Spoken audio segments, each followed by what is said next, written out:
How to deposit money on Bitstamp. Hi everyone, welcome back to another episode. In this video, I'll be showing you how you can deposit money on Bitstamp. So to deposit money into your Bitstamp account, first of all, you'll have to log in. And before that, make sure that your device is connected to an internet service. Now then, to begin with, first thing first, you'll have to open up or log in into your account.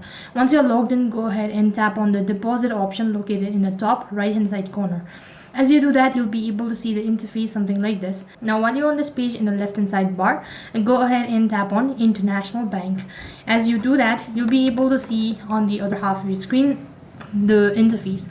So here you need to go ahead and tap on company information, then provide in the following information such as the address, the city, and then the zip code, all sort of thing.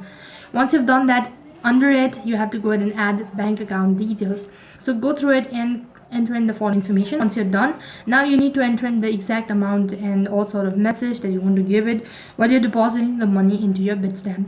Once you've completed the following steps, then you need to click on the submit button or the confirm button. As soon as you do that, you'll be notified with a statement that you've successfully deposited or that your transaction is in process.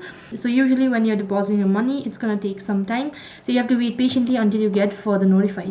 So in that way, you can deposit money into your Bitstamp. That is all for this video. I hope the video was helpful. Make sure to like, share and subscribe to our channel. Thank you for watching. See you in the next video.